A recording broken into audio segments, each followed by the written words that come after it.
Hi everyone, it's Lindy on from Pink Whisper Designs. Today I've got a really fun summer card for you, loaded with seashells, and I'm going to be showing you how to color these die cuts using your Distress Oxide sprays. So let's go ahead and take a look at that die set. So these beautiful seashells, these are stitched seashells from Fawn, and you can see you get several of them, and you also get some seaweed, and then you get some little faces, some little die cuts, so you can really make these cute if you want to. I'm going to grab all of these seashells. And for the starfish, there is a layer that goes underneath it. So there's two dies for the starfish, and there are those little dies that create the faces. And I wanted to show you what these look like. And there's that little underlay for the starfish. We're going to go ahead and start off with the Distress Oxide sprays. And here I've got Spun Sugar and Saltwater Taffy. So let's go ahead and start with that lighter color. You do want to make sure you shake these really well before you use them. And then I'm going to add the Saltwater Taffy at the same time. And then spritz that with a little bit of water from my Distress sprayer. And then grabbing some Strathmore Bristol Smooth cardstock again, I'm just going to start to pick up that color. So I'm just laying it right down in that color and picking that up. Now in this case, because I added both colors at the same time, I'm going to get a little bit of blending of those colors, and I'm going to still get those some light and dark areas. But for this one, I wanted it to be fairly muted. And you do want to make sure you clean off those nozzles before you put your oxide sprays away. So going on to the next set of colors, let's go to the Distress Oxide sprays in the Antique Linen and the Shaded Lilac. So this time I'm going to just place down the Antique Linen first, and then I'm going to pick up that color onto my Strathmore Bristol Smooth cardstock. I'm just patting it on. And then what I'm going to do is dry this panel, and then we'll add the second color. So I do want to show you some different ways of doing this. So I want this panel to be completely dry, and then once I've done that, I'm going to add that second color. That way I won't get as much blending like we did with the pinks in the beginning where it kind of blended together. Here I want to keep my colors a little bit separate. So I'm just going to lightly tap on some of this Shaded Lilac. I still want that Antique Linen color to show through, and I'm just tapping it on, and we can set this aside to dry. So let's let that dry completely, and then I'll go on to the next set of colors, which is Speckled Egg and Peacock Feathers. So let's start off with the Speckled Egg. This time we're going to add both colors at the same time, a little bit of the Peacock Feathers, and spritz that with some water, and then let's go ahead and start picking up those colors. So again, just kind of tapping it on, and in this case, I'm just going to use my finger to move that ink around a little bit, just kind of blending that a little bit better,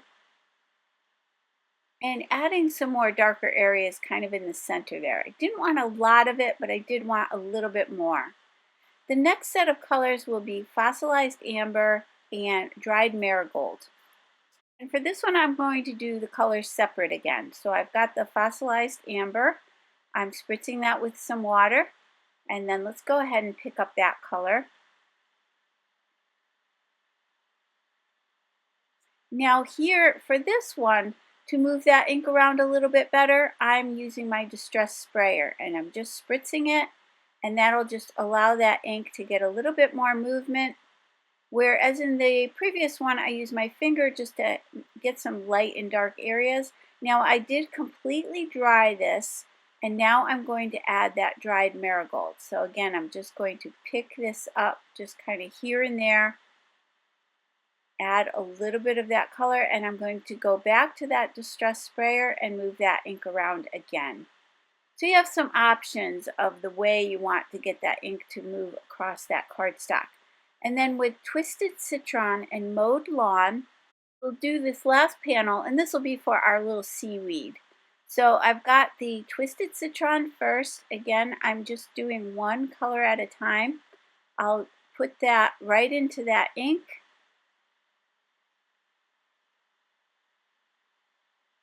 And then let's go ahead and heat set that and apply that second color, which is the Mowed Lawn.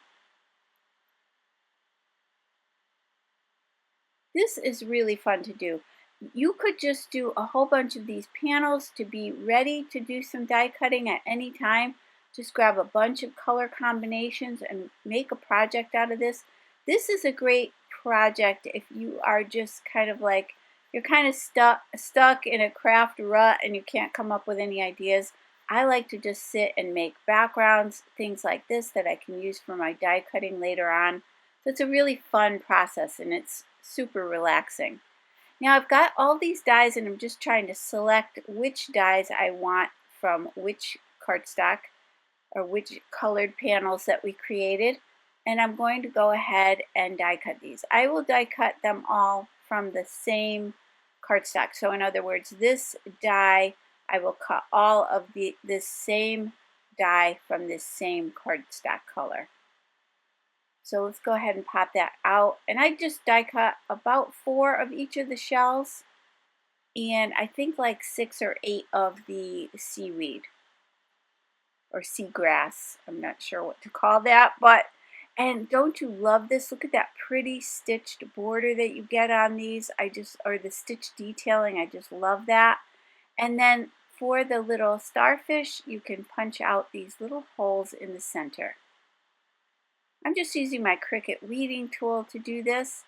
And then for the little scallop shell, I'm going to use this really pretty yellow and orange combination. And then there's that seagrass. So I've got several die cuts when I was done, 4 of each of the shells, and I'm just going to give you a little closer look at those. And then I've got, let's put 8 of the little seagrass. And we will have some leftovers. And I'll show you that at the end. So once these were all set, we can go ahead and add some color to these, just to add some shadowing and some interest to these. And we're going to create a sandy background, so I want to kind of make these look a little bit sandy around the edges. So I went back to that antique linen, and I've got a small blending brush, and I'm just going to go right around the edges of these. This will also finish off those edges, take away that white look that they have, and just again kind of give them a more beachy look. So I did that for all of these die cuts, and I also did it for the seagrass. And I just kind of went around the edges of that grass just a little bit. So let me give you a closer look at that, and you can really see how that finishes these off. Gives it a lot more interest. And then with the outside in stitched rectangle stackables dies from Lawn Fawn, I'm going to take that largest one. I'm going to the gathered twigs and I'm going to create a sandy background. So I kind of want this to look like the shells are sitting in the sand, just to give the effect of that or the illusion of that. So I am going to go all the way around the edges, and then on the inside of the craft cardstock, I'm going to just add some color here and there. I want some light and dark areas, so I'm not being really fussy the way I'm blending it. I do want to get those variations of color. So to add a little bit more interest to this sand, I'm going to use the Distress Spritz in the Vintage Photo. And again, you do want to make sure you shake that up really well. I'm not going to spray it on. I'm going to dip that nozzle right down into the container, and I'm going to spatter this on. And you'll see that this gives a beautiful shimmer to this background. So it'd be really pretty. You know how sometimes the sand has a little bit of shimmer to it? So I added that, and you can see that up close. We're also going to add some bleed-proof white ink from Doc P.H. Martin's, and I'm going to spatter all of these pieces with that, the shells and the background. So I'm going to grab a little bit of that ink and place it on my craft mat, I've got a number 0 paintbrush so that I get some tiny little spatters. I'm adding a little bit of water to that, and then we'll go ahead and spatter again all of these pieces, which is really going to tie everything together. So I finished up that panel. Let's set those aside to dry. Now, I laid those out on my cardstock because that took me quite a while to figure out where I wanted all these seashells to be. And I have quite a few little pieces left over. I did decide not to add the seaweed or the seagrass to the front of the card, but we will be using a couple of those on the inside. So I think I used 3 on the inside just so that you can note that if you don't want to die cut and color as many of those. I'm going to pop up each of these shells, and I've got the small foam squares from scrapbook.com, and I'm going to place those all over the back of these. Now you'll notice that I did have some of the shells kind of like going off the edges so that it looks like it just continuously runs on. And then we'll be cutting away those excess pieces. Now anything excess that you cut away, you could always use on the card as well. You can grab those pieces and tuck them in some of the open areas along the edges of your card. So I've got my Tim Holtz titanium shears, and I'm going to go ahead and cut that off any excess. And there's where those little excess pieces can come in handy to fill in along the edges of your card. For the card base, we're going to create a standard A2 size top folding card. So this cardstock measures 4 1/4 by 11 inches. I've scored it at 5 1/2 inches, and I'm just using my bone folder to press that out. Let's go ahead and add this panel to the front of the card. I'm using the Nuvo Deluxe adhesive. You could certainly pop this up as well if you wanted to. I'm just going to glue this flat, and we'll have a little tiny white frame around the edges. The glue gives me a little time to slide that around so that I can be sure that it's centered perfectly. And then for my sentiment, I'm going to the Shello set from Lawn Fawn. This stamp set is so cute. We're going to grab a couple of those sentiments. And then I've got this die. This banner die is from the Pull and Slide Surprise card from Lawn Fawn, which creates this really cute pull-up design. I have done cards with that, and those will be coming out shortly, so keep an eye out for that. And then I ran that through the die cutting machine. I die cut 2 from the white 100-pound cardstock and 1 from that craft cardstock. So I've placed 1 white one and the craft one in my Mini Misty stamp positioner. I'm just putting a little bit of that Tombow Mono tape on the back just to hold those in place while I do my stamping. And then we'll go ahead and stamp those sentiments. And for ink, I'm going to be using the VersaFine Vintage Sepia ink. This is a really nice brown color. It's really pretty. And I'm going to ink these up a few times just to make sure I get a nice stamping. So the sentiment on the front of the card will say, "You're very special." And for the inside, it will say, "To me." So you'll notice for the craft one that goes on the inside, I put the "To me" off to the right-hand side because we're going to be adding some shells in there. So let's go ahead and take that extra white banner that we die cut earlier and glue these two together. So we'll have a nice thick sentiment strip for the front of our card. And then let's go back to that gathered twigs and add a little bit of ink around the edges of both of these banners. That'll just finish it off, tie everything back together. And I did that same thing for this one as well. Once that was done, let's go ahead and attach this to the front of the card. I'm going to use that glue right in the center where it overlaps that pink shell. And then for the ends, I'm going to go back to those same foam squares just so everything lays nice and level. I'm using that Cricut weeding tool to remove the backing, and I did need to move over one of those little foam squares off to the side a little bit better so it would fit in between those other shells. So once that was done, let's go ahead and work on the inside of the card. So I'm going to just center this sentiment that says "to me." And then we're going to be adding some little seashells off to the left side of that. So once I have that positioned, let's grab some of that seaweed or seagrass, and I'm going to add 3 of these. And then I'm going to add that pink shell. After I added those, I did decide it needed a couple more shells, so I'll show you that. So let's go ahead and glue these down. Now this will create a little bit of bulk inside the card, but I wasn't too worried about it. I am gluing everything flat, so it wasn't too thick. I thought it was fine.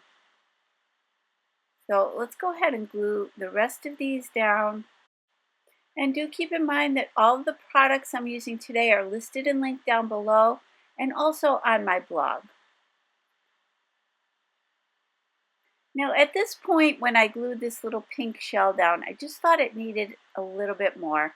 So I went back to some of those leftover shells that I had, and I just decided to add 2 more shells.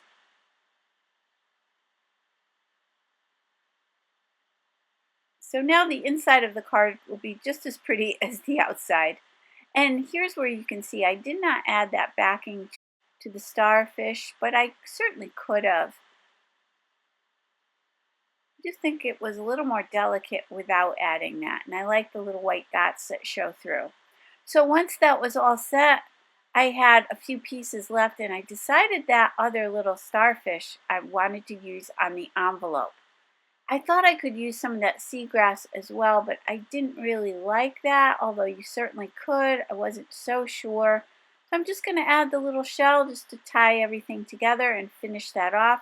Got this really pretty envelope, and I only want to put glue on halfway down on this little starfish. Let's let that dry and take a closer look at the finished card. And you can see all the dimension we have on this. I just love how this looks. And hopefully you can see that distressed spritz, how it gives a little shimmer in the background. And this is a great way to color in your die cuts. It's really simple and easy to do. And I think the look is just so soft and pretty. It gives a really watercolor look to your cards. So I hope you enjoyed today's video. If you did, please hit the like button and subscribe. And don't forget to hit that notification bell so that you don't miss a single video. Thanks so much for joining me today. I hope you're all having a great summer, and I'll see you real soon. Take care. Bye-bye.